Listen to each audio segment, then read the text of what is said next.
Om Jnana Timirandasya Gyananjana Shalakaya Chakshur Militam Yana Tasmai Sri Gurave Namaha Narayanam Namaskritya Naram Chaiva Narotamam Devim Saraswatim Vyasam Tato Chayam Hudirayat Namaste Saraswati Devi Kauravani Pracharine Nirvishesha Sunyavadi Pashyatate Shatarine Om Sahana Vavatu Sahanao Bonaktu Saviryam Karvavahai Tejasvinam Atitamastu Ma Vidvishavahai. Hare Krishna, Krishna Krishna, Hare Hare, Hare Rama, Rama Rama, Hare Hare. Haribol. Haribol. We're here with Junko. She's live in South India. I'm back in Japan.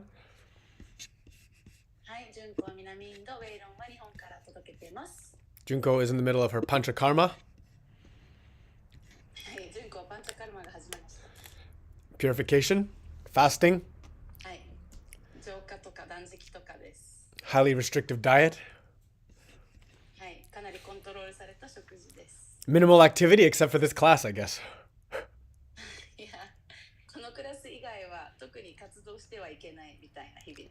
So thanks that you can be here for us. I'm happy. Yes. Yeah, so I guess we're continuing with chapter 6 of Bhagavad Gita. Yeah, Gita 6章の続きですね. And we're in 6.32, I guess? Okay. Is it 6.31 or 30? Is it Sanju Ich or Sanju Ni? わかる人いますか? 6.30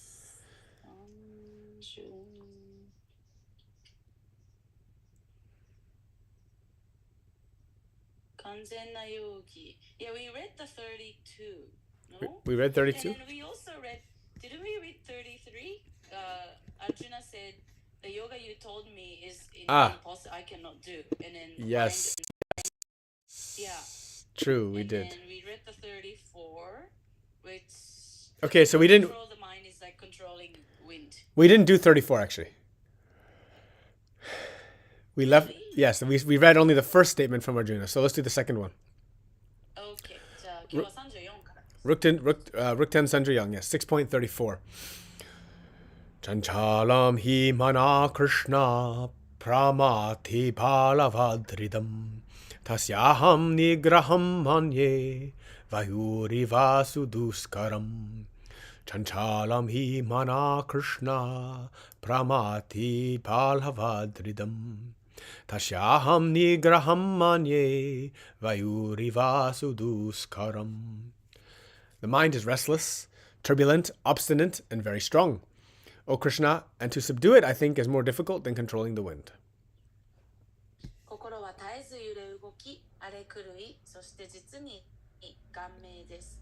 クリシュナよ、私にとってこれを制御することは風を意のままに支配するより難しい。All right. So yes, the mind is, in its nature, like the wind. はい、心はその本来の性質は風のようです。And wind moves very similar to the movement that we describe as vritti. で、風の動き方っていうのが私たちがブリッティと呼ぶものと似ています。And sometimes vritti and vayu are synonymous. そしてブリッティとバーユっていうのがね、同義語であることもあります。Now, yes, no matter how much technological progress we've had, we have not been able to control the wind. どれぐらい私たちのテクノロジーが発展しても風をコントロールすることはできてないですよね、まだ。We can barely even harness the wind. 風を生み出すってことすら難しい。To very limited success. それもあんまり成功していないですね、まだ。So yes, the mind is restless. はい、心は落ち着かない。Means no matter what you're doing, even if you're in a stable position, the mind always wants to move and also is provoking you to move. 心っていうのはあなたがどういう状況にいても心はいつも動きたいし、またあなたを動かそうとしてきます。Yes, restless. It never wants to really rest. 揺れ動いて、その一箇所に落ち着きたがらないわけですね。And it's also very obstinate. It's stubborn. あとは頑固なんですね。Even when you try to apply it on something, it's very difficult for it to stick on the procedure you want. 何かをさせようとしても、そのあなたがさせようとしているやり方に心を結びつけることが難しい。For example, that's why many people have difficulty changing their life. だから、生活を変えることが難しがる人っていうのはそういう理由です。They make a promise, I'm going to read a book every day. 例えばね、毎日本を読むって決めたとしても。But when the mind doesn't want to read, it's very, very difficult to force it to read. でもマインドが本を読みたい時じゃない時に読ませようとするの難しいですよね。Actually, this is why Krishna has been teaching about yoga. だからクリシュナはヨガを私たちに教えてくれてるわけです。Because yoga means a constant and continuous application of efforts. ヨガっていうのは常に努力をそこに注ぎ込むということだからです。Which is a discipline. つまり規律ですね。Kiritsu, it brings gravity and weight to a person. 規律を持つことでその人に重力、引きつける力というのが宿ります。Someone with true strong discipline has a power actually. 本当に強い規律を持った人っていうのは実際に力を持つことができる。The average person who doesn't have discipline, they're almost powerless actually. 普通の人、つまり規律がない人っていうのはほぼほぼ力がないと言えますね。And so, because the material nature is constantly shifting and changing, 物質現実っていうのは常に変化し続けているので、the mind is also in the same state. マインドっていうのも同じように動き続けているわけです。Because our attention is externalized. 私たちの意識が外側に向いていると。Yeah, our mind therefore attaches itself to all sorts of external phenomenon. 外側の現象に私たちのマインドがくっつきたがる、そこに行きたがる。And we have this thing from the Katha Upanishad, Atmanam Ratinam Vidhi, Sharinam Ratam Evacha, Buddhim tu Saratim Vidhi, Mana Paragraham Evacha, Indriyani Hayan Naihur, Vyam Vishayam Steshu Go Charan, Atmendriya Mano Yuktam Bokteti Yahu Ramanishinaha. The individual is the passenger in the car of the material body, and intelligence is the driver. Mind is the driving instrument, and the senses are the horses. The self is thus the enjoyer or sufferer in association of the mind and senses. So it is understood by great thinkers. 人は肉体という馬車に乗っている乗客である。知性はドライバー、心は手綱であり、感覚器官が馬にあたる。こうして自己は心と感覚をどう扱うかによって楽しんだり苦しんだりするのである。偉大な思考家はこのことを理解している。So the application of yoga mantra ヨガのマントラを使うこと is how we can capture the mind actually. を使って私たちはマインドを捉えることができる。I mean that therefore we can transform the mind into a tool of the intellect. そうするとマインドを知性の道具へと変えていくことができる。Because the mind requires a focal point. 心っていうのは何かにフォーカスする対象が必要なんですね。Now, of course, for Arjuna in the middle of the battlefield, it's very difficult for him to imagine Krishna's prescription. もちろんアルジュナは戦士としてこの戦場真っ只中でクリシュナが言っているヨガをやるっていうのは難しいってもちろん思ってます。Even a great yoga practitioner after many, many years has difficulty keeping the mind 100% under control. どれだけヨガを実践してきた人であっても何年もしてきても心を完全 100% 統制下に置く、統御下に置くのは難しいわけです。Listen to Krishna's answer. それなのでクリシュナの答えを聞きましょう。 Rukuten Sanjugo, 6.35. Sri Bhagavan Huvacha Asamshayam Mahabaho Manudurni Graham Chalam Abhyashena tu Kanteya Varagyena Chagrihate. Sri Bhagavan Uvacha Asamshayam Mahabaho Manodurni Graham Chalam Abhyasena tu Kanteya Varagyena Chagrihate. Lord Krishna said, O mighty armed son of Kunti, it is undoubtedly very difficult to curb the restless mind, but it is possible by suitable practice and by attachment. シュリクリシュナは言った。クンティの子よ、無敵の勇士よ。絶えず動き騒ぐ心を制御するのは確かに難しい。だが正しい修練と利欲によって可能となるのだ。So Krishna's solution is abhyasa and vairagya. はい、クリシュナの結論として解決策はアビアサとバイラギャです。Right? So that means repetition, practice, continuous. っていうのは、ずっと続ける修練、繰り返す練習。And vairagya, detachment, to be not attached. バイラギャは無執着、執着しない。Right, so that's very important because if we practice and we don't have non-attachment, then we become attached to the results of practice. はい、それが大事っていうのは私たち修練を積んで無執着にならなければ私たちは修練の結果を望み始めちゃう、執着し始めちゃう。This means we start to identify with the results of what we practice. つまり自分が練習していることの結果っていうのが自分自身だと思い込んでしまう。I've known many a good friend in the Hatha Yoga tradition 僕はね、ハタヨガの伝統家における多くの友人をwho, due to lots of great practice, achieves some fantastic physical talent. ものすごい、強い練習によって彼らは身体的なすごい、能力を手に入れた人たちを知っています。But because they were attached to those results, they start to gain big ego because of their accomplishment. けれども彼らは自分の修練の結果に執着してたため、その、素晴らしい結果に執着しから大きなエゴができちゃった。The same thing can apply to all fields. これはハタヨガだけじゃなくて全てにおいて言えますね。That the key to mastery is abhyas, it's repetition, continuous practice.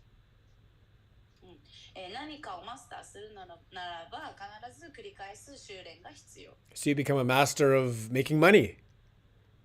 お金を稼ぐこともそうです。But if you don't have non-attachment, then you become attached to the rich man, being a rich person, and you get greedy and power hungry. けれども無執着、バイラギアができないとその稼いだお金に執着しちゃって強欲になっちゃいますね。Due to great practice, you can become a great artist. あとは素晴らしい練習を積めば、アーティストとして成功します。But if you don't have non-attachment, then you gain a big ego about your creative proficiency, and you start to become very full of yourself. けれども無執着が同時にできないとまたエゴが大きくなって自分の生み出すクリエイティブさに対する、誇らしさが、何よりも勝っちゃうわけです。It's the same with the field of spirituality. これは魂の道においても同じです。So many gurus have fallen because they did not practice non-attachment to the fruits of their actions.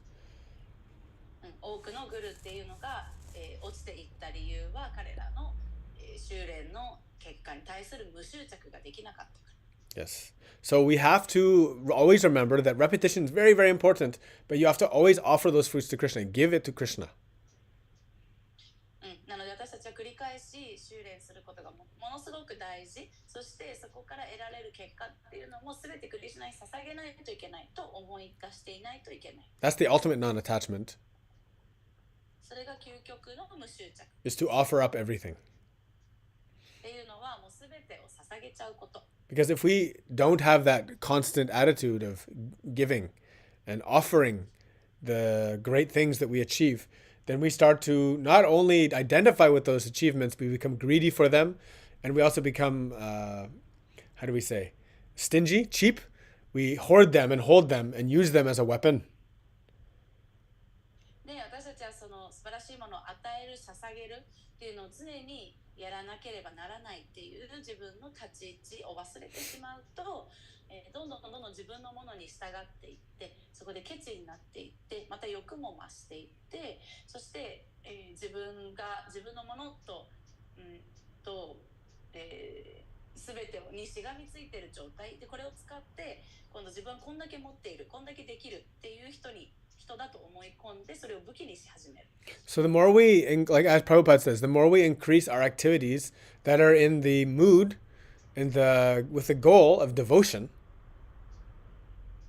なのでプラパタが言っているように、私たちは献身っていうムードの中で行う活動をより増やしていかないといけない。Yeah, in this way we can very easily achieve or understand this practice of vairagya. そういうふうにしていくと、バイラーギャとは何なのかっていうのができるように、そして分かるようになっていく。Because nothing is ours.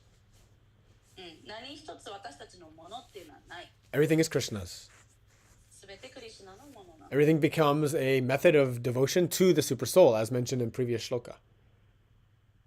前にものシュローカに書かれてたように、すべてのものは思考主への捧げるもの。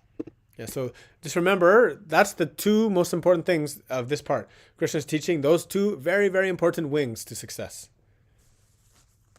で覚えておいてください。ここすごく大事なことを言っています。クリシュナが成功するにはこの2つの翼、バイラーギャとアビアサとバイラーギャが必要だ。This is also mentioned in Yoga Sutra. ヨーガスートラにもこれ書かれていま Yeah, す。 same, Abhyasa Vairagya. This is such a crucial and critical aspect to yoga life. これはヨガ的生き方においてものすごく大事で中心的な部分です。All right, so next one. Rukuten Sanju Ruku. Asamyatat manha yogo dushprapa iti me mati. Vashatmana tu yatata shakyo vaptum upayata. Asamyatat manha yogo dushprapa iti me mati. Vashatmana tu yatata sakyo vaptum upayata. For those whose mind is unbridled, self-realization is difficult work. But he whose mind is controlled and who strives by appropriate means is assured of success. That is my opinion. 抑えのきかない心を持った人にとって自己を悟ることは極めて難しい。だが心を制御し正しい道を歩き努める者は必ず成功を収める。これが私の見解である。Right, so I like Prabhupada's example that the second sentence is trying to practice yoga while engaging the mind in material enjoyment is like trying to start a fire while pouring water on it.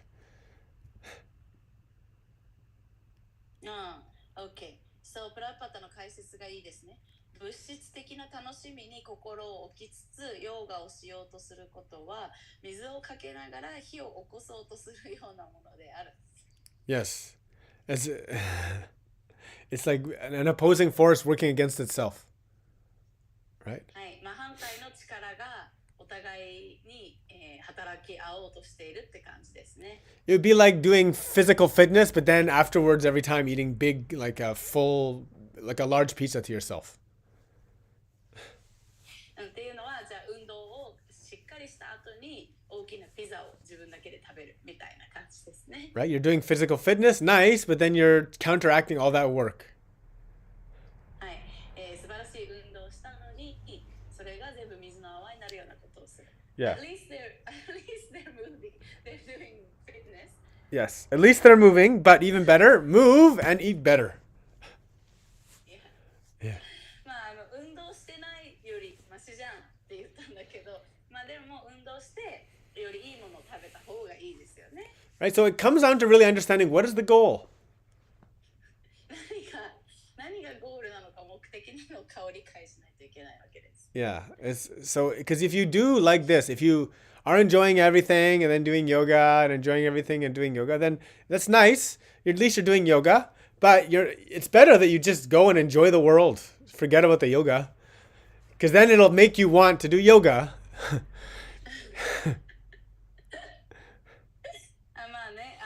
全てを楽しみながら、あれもこれも楽しみながらヨガをしようとする、ヨガをするっていうのは、ヨガをやってるだけマシなんだけれども、だったらもう完全に物質界を世俗を楽しんじゃえばいいじゃんっていうことですね。で、世俗をずっと楽しんでたらもうそのうちやっぱこれじゃないってなってヨガをやりたくなります。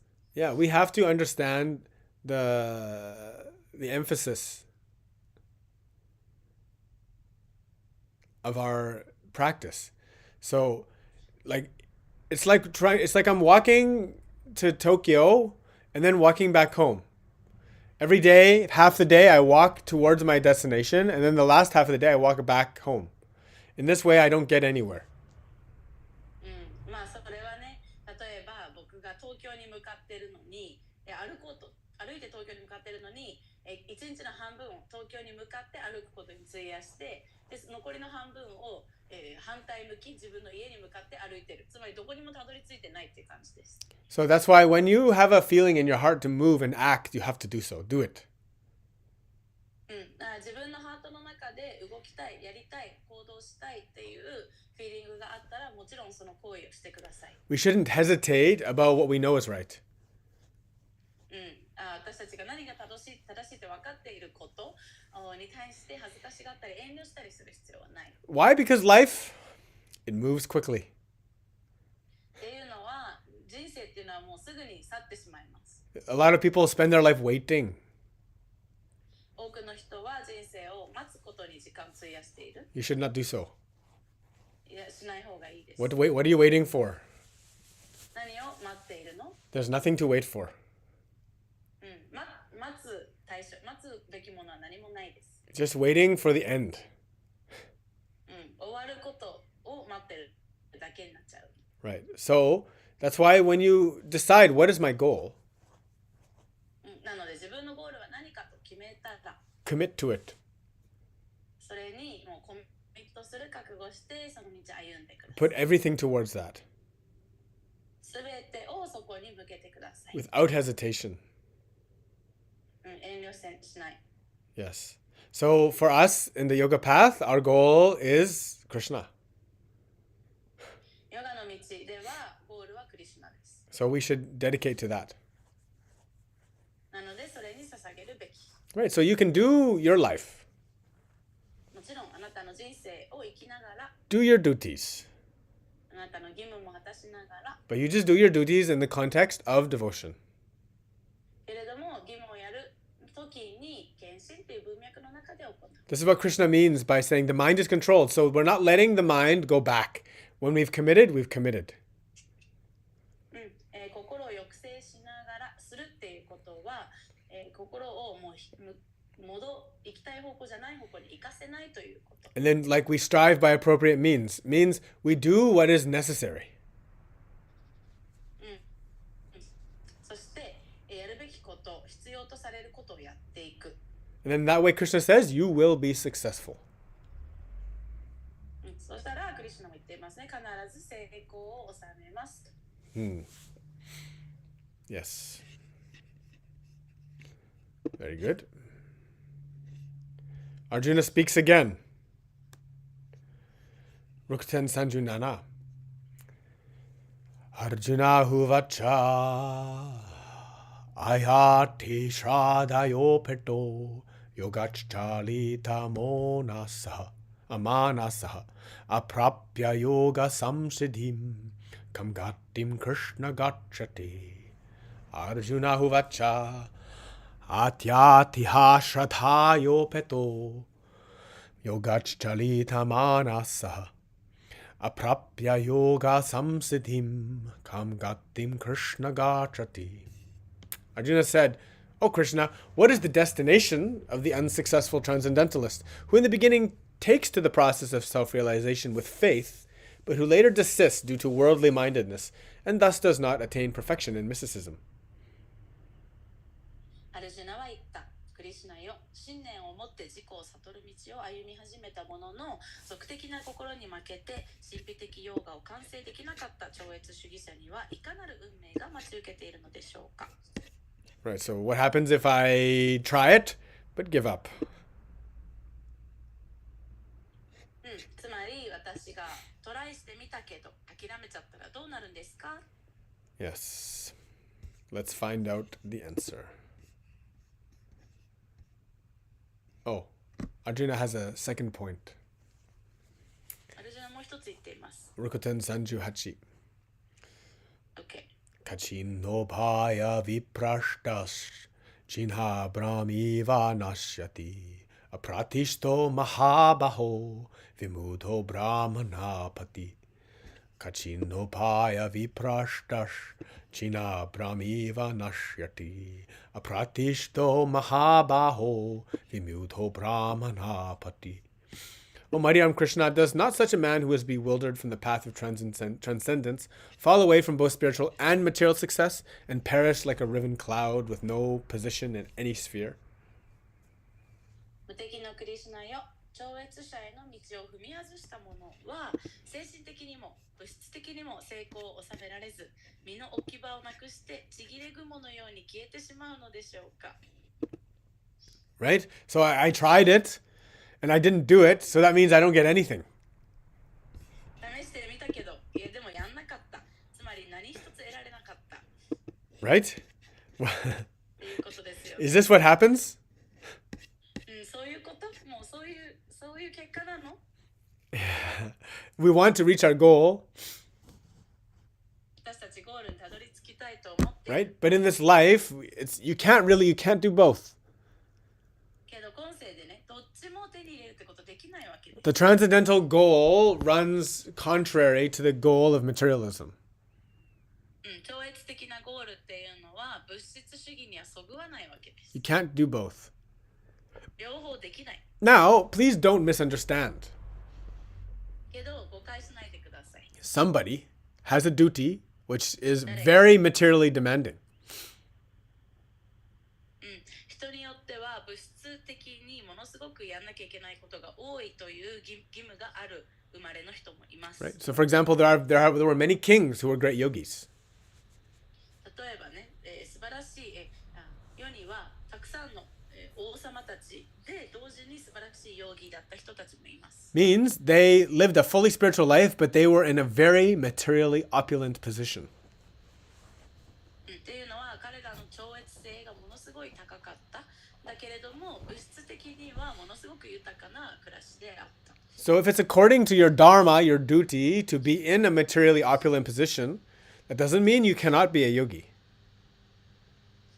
もしね、あなたのカルマとダルマが物質的に豊かな立ち位置で、である、イコールそのスピリチュアルにはなれない、超越的にはなれないというわけではないです。 Those great philosopher kings,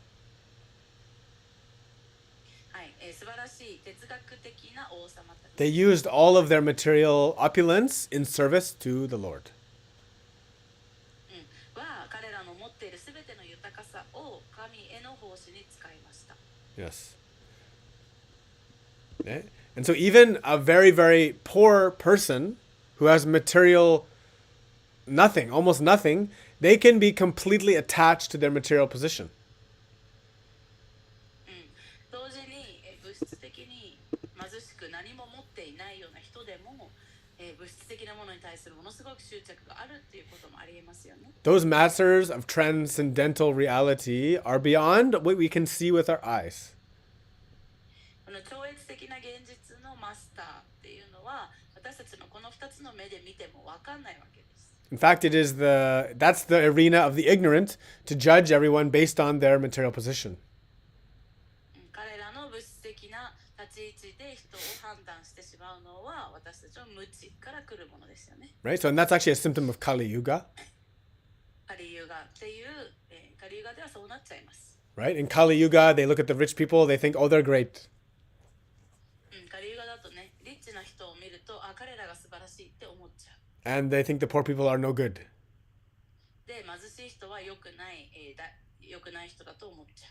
But also someone in spiritual ignorance thinks the opposite. The poor people are more spiritual while the rich people are doomed for hell.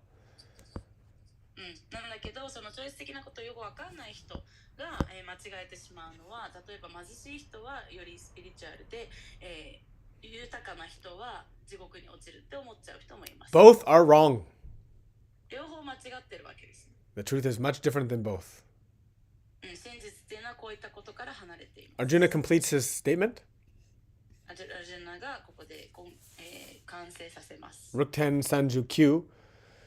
Itan me samshayam Krishna chatu marhasya shetashata.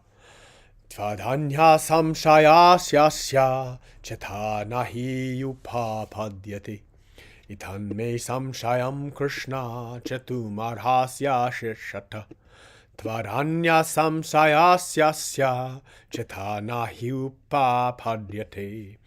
This is my doubt, O Krishna, and I ask you to spell it completely. But for you, no one is to be found who can destroy this doubt.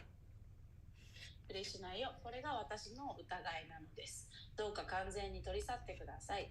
私の疑惑を打ち砕くことができるのはあなたを置いて他にいません。Yes. So yes, only Krishna can dispel our doubts. クリシュナだけが私たちの疑いを取り去ってくれます。Only, yes, impossible for another human actually to dispel our doubts.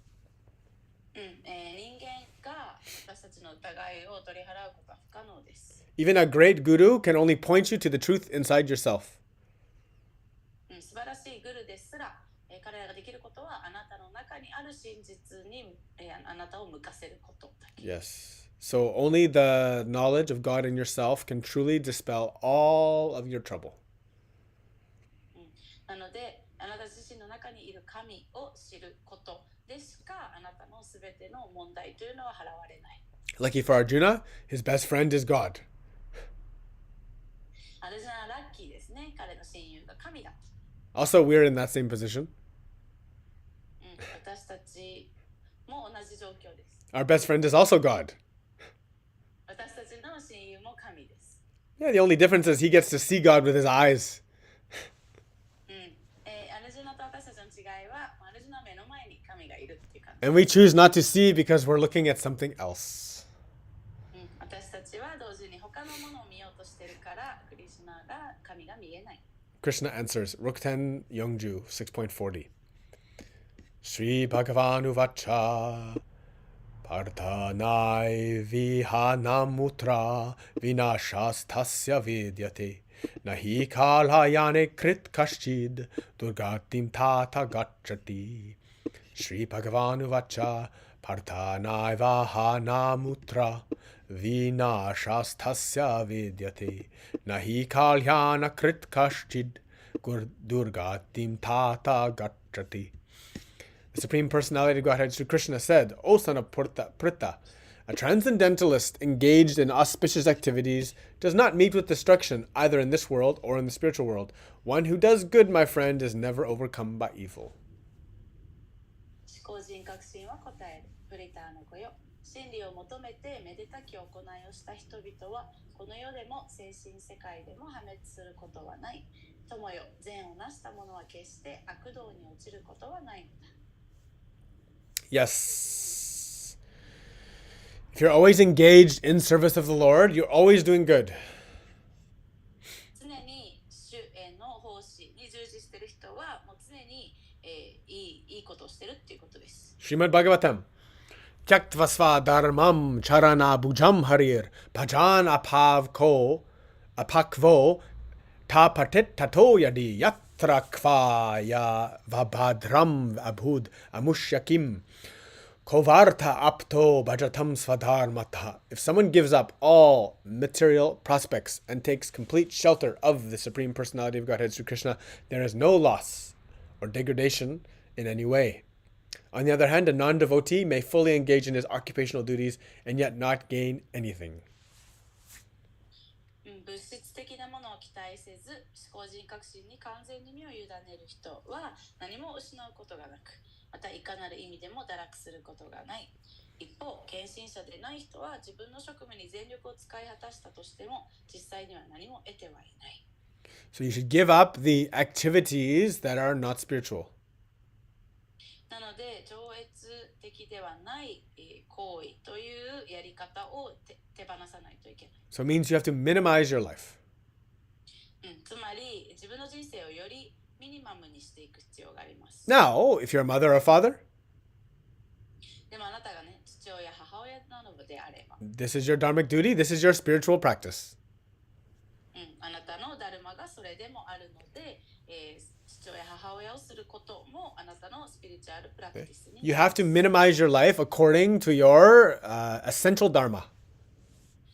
あなたの一番大事なダルマに基づいて、それにおいて最低限までミニマムにしていくっていうことです。And then apply all extra energy towards satsang, devotion, and service to the Lord.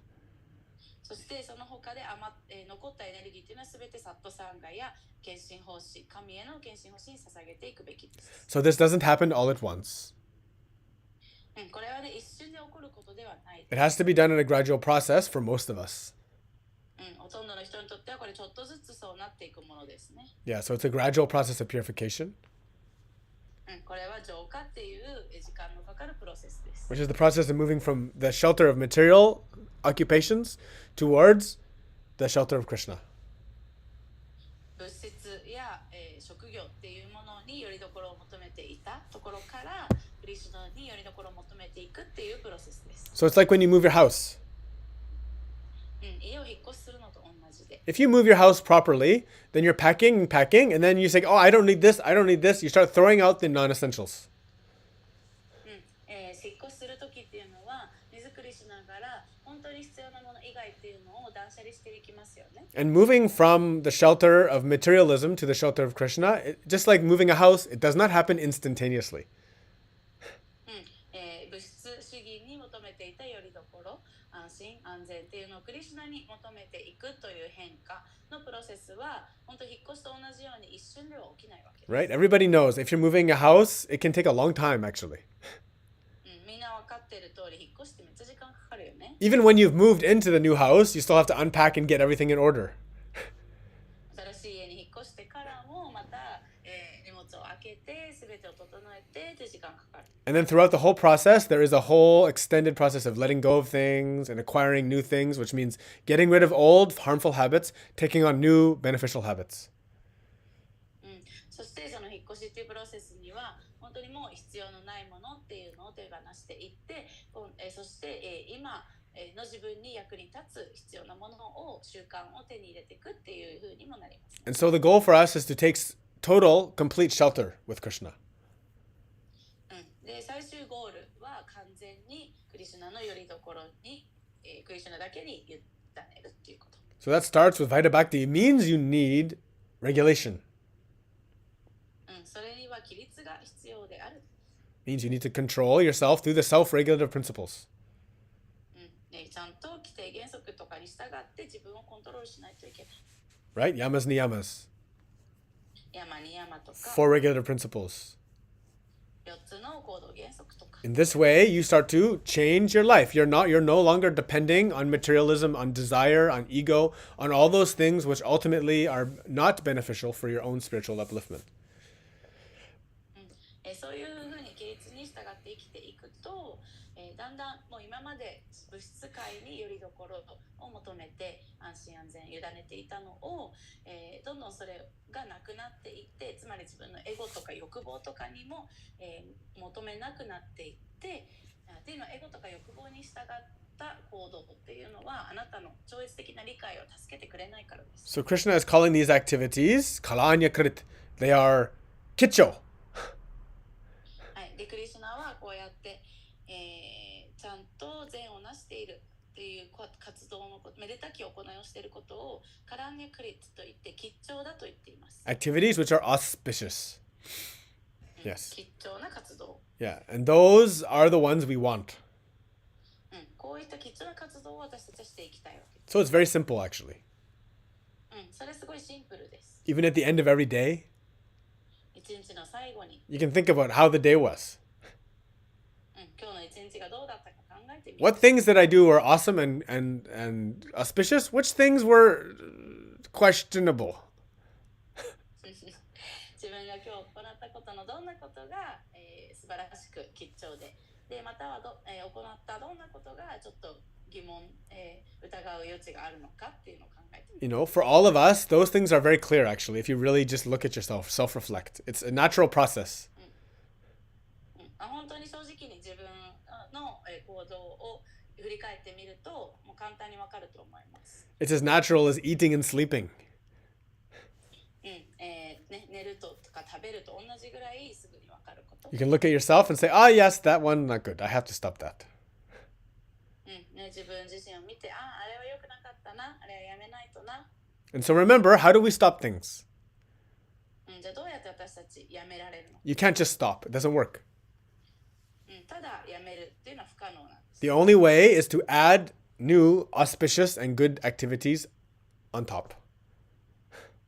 良くないことをやめるためには、唯一の方法は吉祥でめでたいいい行いっていうのをやり付け加える。それをやり始めること。You can't just say, I'm going to stop eating bad food. ただただじゃあ良くない食べ物を食べるのやめるはできないわけ。You have to say, I'm going to start eating good food. やめるんじゃなくて、食べるものをいいものにする。いいものを食べ始めるっていうふうにしないといけない。Right? That's called that's more of the positive affirmation. You cannot go negative all the time. You have to say, what can I add? If I want to change this thing, what is the auspicious side of it?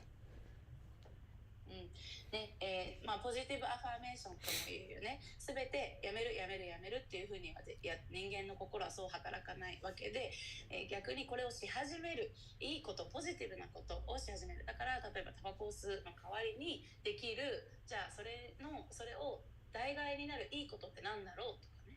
Yeah, and this is how we can slowly transform ourselves into an auspicious life. こういうふうにやっていくことで生活習慣をちょっとずつ変えていって、私たちは吉祥な道を歩めるようになっていく。Very good. Krishna gives very good solution. クリシュナはね、素晴らしい結論を教えてくれました。解決策を教えてくれました。Now he's going to answer, like, what happens if you don't accomplish? で、次ね、達成できなかったらどうなるんですかっていうのをクリシュナ答えてくれます。Rukuten Yongju Ichi 6.41. Prapya punya kritam lokan ushitva shashvati sama ha suchinam srimatam gehe yogo brashto bijayate prapya punya kritam lokan ushitva shashvati sama ha suchinam srimatam gehe yoga brashto bijayate. The unsuccessful yogi, after many, many years of enjoyment on the planets of the pious living entities, is born into a family of righteous people or into a family of rich aristocracy. 哲者ヨギは心身深き者たちの住む惑星へ行き、長い間その生活を楽しんだ後、徳高い家庭または裕福な貴族の家庭に生まれる。So in this way, they're given the position which can benefit them to continue their path.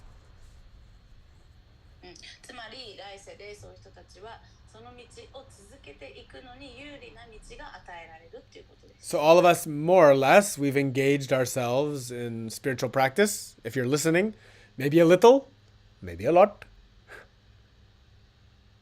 これを聞いている人たちっていうのは少しなのかたくさんなのであるかはそれぞれだけれども、何かしらのスピリチュアルプラクティス魂を知るための道を歩んでるはずです。そういう練習をしてるはずです。And if you've given up or you've lost momentum, no problem.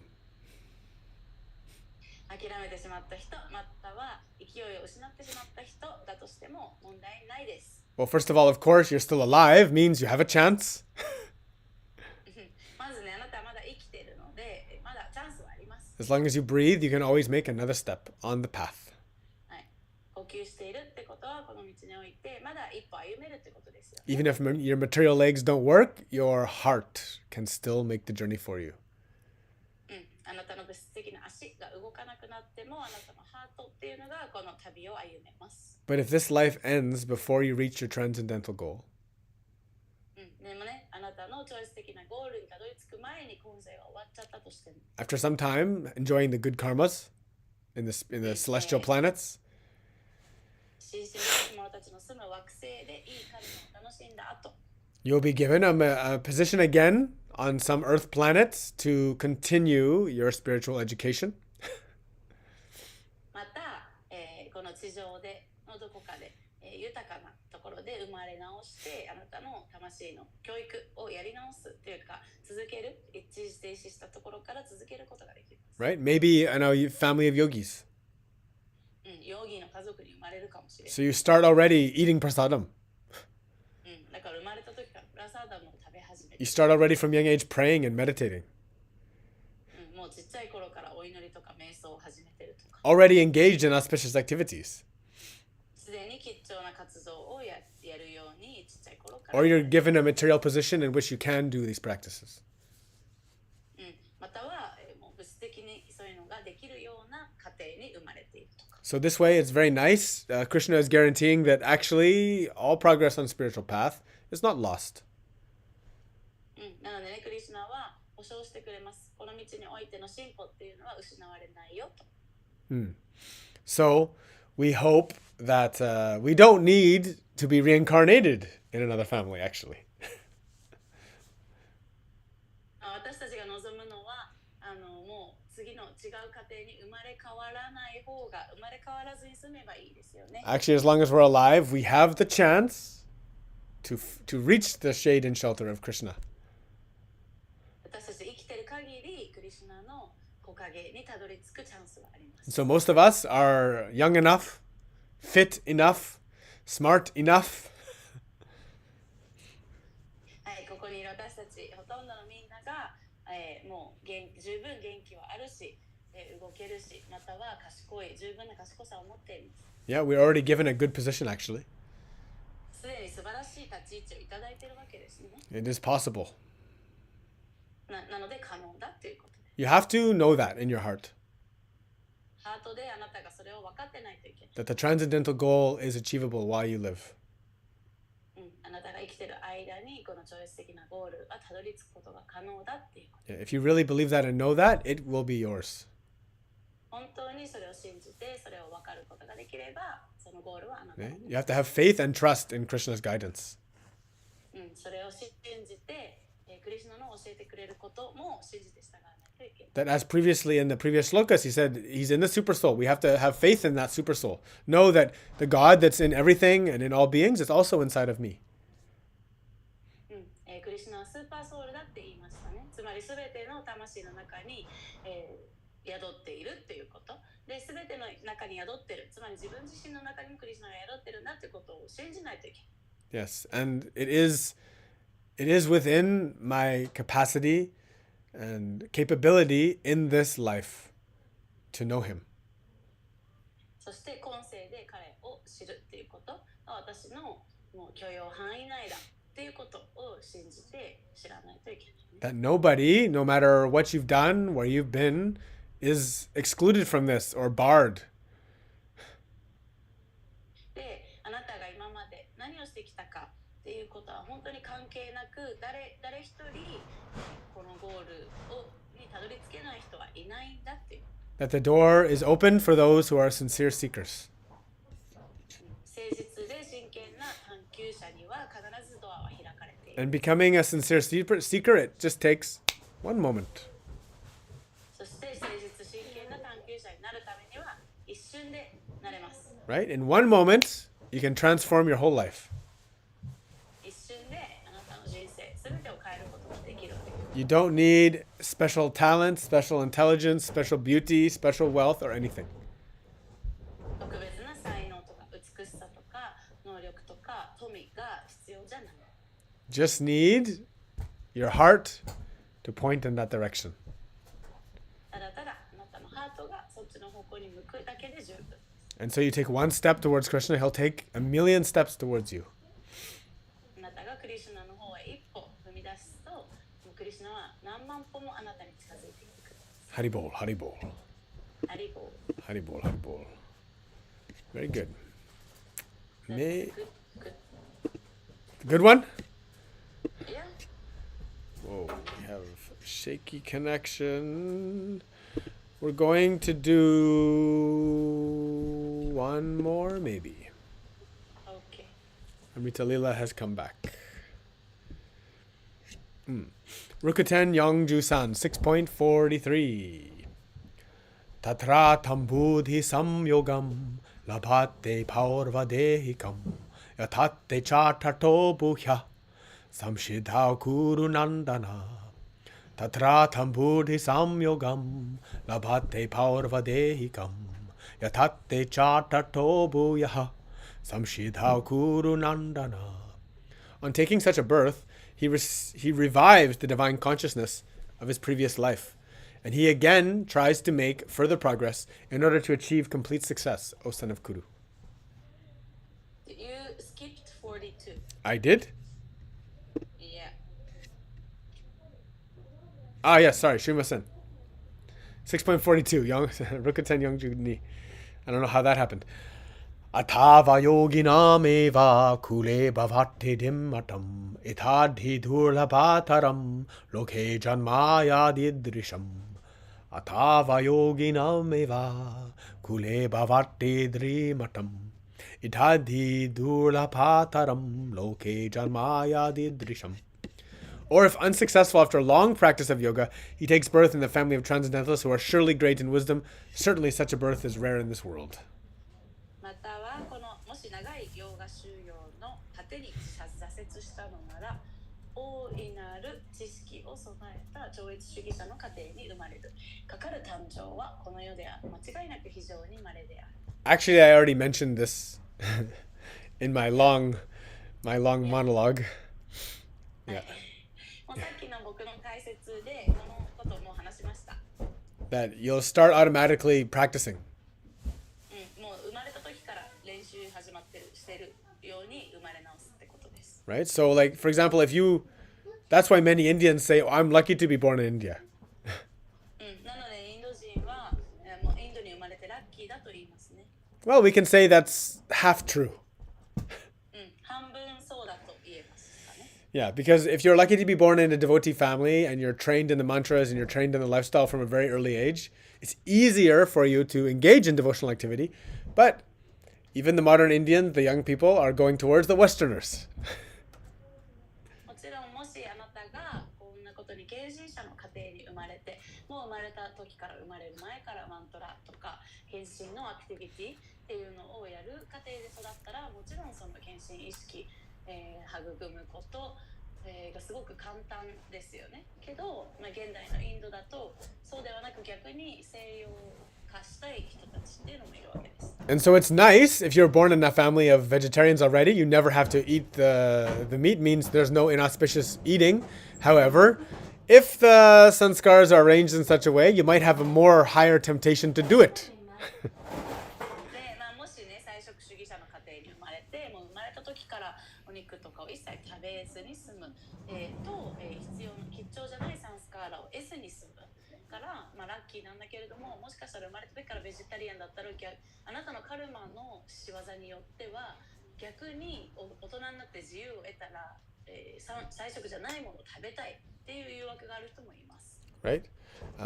And then also, like my case, born in a Western materialistic position, much better materialistic position than most Indians, I driven towards devotion.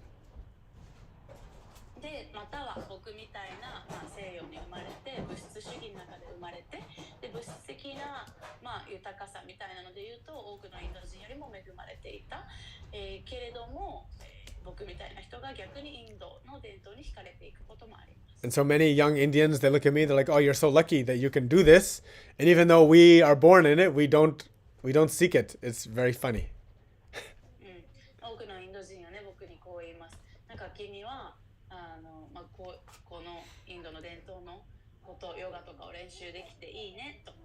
僕たちはインドで生まれ育っているけど、なんかそれを探し求めない僕たちみたいな人たちもいるんだよねみたいな。But I think truly, when Krishna is saying a family of transcendentalists, he's not referring to any particular culture. He's not saying Indian or otherwise. He's saying the ones that are truly engaged in the spiritual life.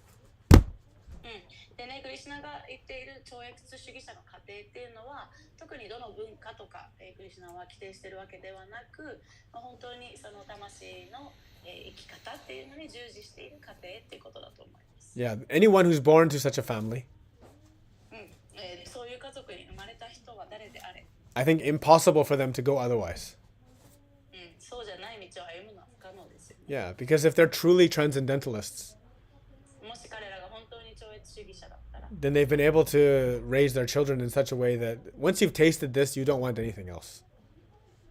子供の子育ての仕方にも、それが現れてくるんだけども、この超越主義を味わったら、もうそれ以外は何も望まないからですね。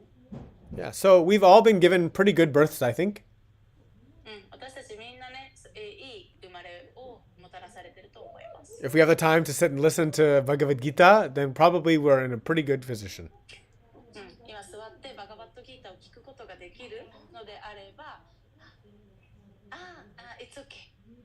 Thank you. Sorry. 座ってバガバットギータを聞く時間があるということはもうかなり恵まれたポジションです。So in such a way, we should count ourselves lucky that we can have the time amongst the hectic, busy world to be able to sit and ponder these concepts and to take these teachings from Krishna. なので、こんなに忙しい世界の中で私たちこういったクリシュナの教えを聞くために時間をとってそれに思いを馳せることができるというどれだけ恵まれていることかっていうことですね。So Krishna concludes his idea, Ruktan Yongjusan, Tatra Tambudhi Samyogam Labate Paurvadehikam Yatate Chatato Bhuyaha Samshidha Kuru Nandana Tatra Tambudhi Samyogam Labate Paurvadehikam Yatate Chatato Bhuyaha Samshidha Kuru Nandana. On taking such a birth, he receives the divine consciousness of his previous life, and he again tries to make further progress in order to achieve complete success, O son of Kuru. 来るの子よ、そのような家庭に生まれた者は前世で備えていた神聖な意識をよみがえらせ、完全なる成功を目指して再びさらなる努力をするのだ。So Krishna says there is no wasted practice on the yoga path. クリシュナが言うのは、ヨガの道で行った修練っていうのは何一つ無駄にならない。Everything you've done is your inner spiritual longing towards union with Krishna. あなたが、もう内側でのクリシュナにたどり着きたいという望みに基づいて行ったことはすべて無駄にならない。To realize your position as the servant of Sri Radha Krishna. そしてそれをすることであなたはシュリラダ・クリシュナの奉仕者であるということに気づくっていうのが最終のところですね。Yeah, so every opportunity from here, from this moment, is yours. It's yours to make one more step towards. なので今この瞬間からのすべてのチャンス、機会っていうのを持って私たちがそっちに、一歩を踏めるチャンスがあるわけです。Yeah, there's no wasted time in that. その道において時間を無駄にそういう一歩を踏むことでは絶対に無駄になる時間はない。And so this is why we usually try to establish a good habit little by little. 私たちはね、基本的にはいい習慣っていうのはちょっとずつ育もうとします。This is why in the spirit of these teachings, in our yoga school, we offer our online yoga, we offer our teacher training course, we offer all sorts of activities to engage people in adding just one more moment of daily activity towards the service of Krishna. なので、私たちは TTC ヨガティーチャートレーニングコースとか、オンラインヨガアシュラムとかリトリートとかを通してこの、クリシュナへの奉仕っていう意識で行える活動で私たちが日常に取り入れられるものっていうのを少しずつみんなにシェアしてます。How to make a regular practice, a regular puja, regular bhajan, a worship, which will magnetize not only your heart, but unveil to you the path to your own spiritual awakening. こうやって定期的に行う練習とかプージャ、礼拝とかバジャン、神様のことをたたえ歌うということをどうやって習慣にしていけるかで、そういったことをしていくことで私たちのハートの中からこの神への道っていうのが自然とおのずと現れてくるわけです。ね。Very good. So, we're going to leave it there for today. はい、今日はここまでにしましょう。It's been about perfectly 1 hour. OK、1時間です。And we'll continue. Krishna continues his teaching. クリシュナ、この教えを続けていきます。Which is actually one of, like this particular teaching is one of the most positive teachings, I think. ここでのね、教えは一番ポジティブなうちの一つだと思います。Yeah, because it's basically saying that don't worry, everything you're doing is good. まあ言ってることはね、心配しなくていいよ。あなたのやってることはもういいことだから、Yeah. 大丈夫だから。You may feel like you're so far away. 自分がね、もうすごい全然まだまだ到達できないって、感じてる人もいると思います。But every step you take towards me will never be lost. けれども、クリシュナが言ってるのは、私に向かって歩むすべての一歩一歩が無駄になることはないよって言ってます。Like in material reality, it's very easy to be set back.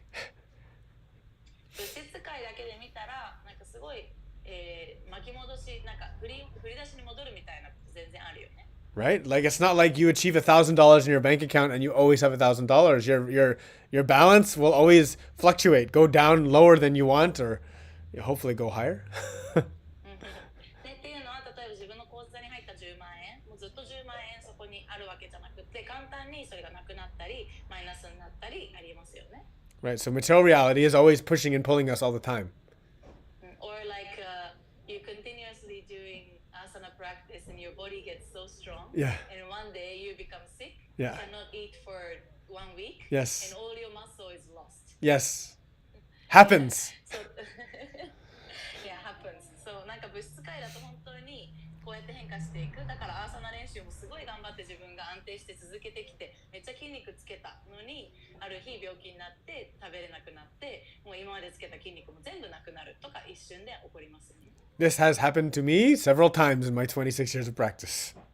僕の26年間の練習の中でこういうこと何度も起きてきてます。But that's why earlier Krishna has stressed vairagya. だからクリシュナ言ってますよね。バイラーギャが必要なんですよ。Because if you have vairagya, then that asana practice, you understood that it's not about the physical state. It's more about the offerings and the spiritual benefit from that puja. っていうのは、そのバイラーギャを理解していれば、アーサナプラクティスっていうのはあなたの身体的な、効果のためにやっているんじゃなくて、それはもうプージャとして神様へのお祈り捧げ物としてやっているんだっていう意識が分かってくる。Yes. So all of these teachings are so lovely. こういった教えすべてね、もう愛すべき愛しいものですね。And also encouraging. しかも背中を押してくれるものでもあります。Yeah. And they're helping us to be encouraged and have inspiration. 私たちこういうのを学ぶことでインスピレーションを得て、背中を押してもらうわけですね。Right. So the spiritual bank balance, it only goes up or stays stable. はい、この魂の道での銀行口座の残高は、ずっと同じであるまたは上がるしかないわけです。There is no poverty in the transcendental reality. 超越界には貧困など存在しませんから。Yeah. You cannot lose it all. はい、なくすとかないわけです。So don't worry. 心配しないで。Even if you lost everything in the world 物質界で全て失っても、and all your friends hate you で友達全員に嫌われても、 and your family has alienated you 家族に縁切られても、 and your health has left you, であなたの健康もなくなっちゃっても、 you lost all your hair, 髪の毛が全部落ちても、 your youth and your beauty, あなたの若さも美しさがなくなって and you have nothing. 何にもなくなっても、 Still, でも、in the spiritual reality, no problem. 超越界では何の問題もないわけ。 No problem. 全く問題ないわけ。 Krishna is always welcoming you. クリシュナはいつもあなたをそういう時もウェルカムしてくれます。 Can you read this? I got a comment here.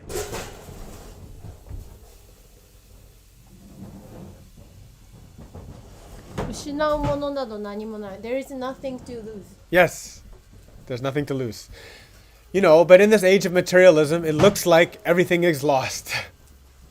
失うものは何もないんだけど、物質界だと、物質的に見ると、失ってしまったって考えやすいですよね。But in a way, when you materially lost everything, it's easier to surrender and to Yeah, it's easier. get devotional. It's easier, but you can feel stressed. People worry. People worry about their money. People worry about, their job. People worry about their house. They worry about everything, right? Yeah. でもね、全てを失った方がもう神様を理解するのはより簡単なんだと思うけどねっていう、確かにそうでもある、だけど同時に家がとか車がとかお金がとか仕事があってね、そういうのですごい心配する人も多いですね。 But if you really, really saw the situation from the highest perspective, けれども、自分の置かれた状況っていうのは一番高い、視野から神様視野から見たら、 for an infinite soul, there is nothing lost.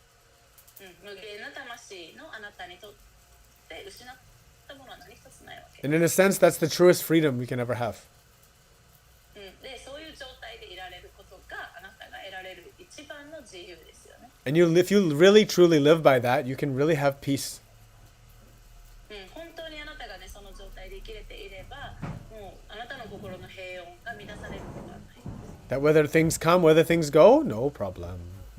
何かが手に入っても、それを失っても何にも影響されない。Haribo.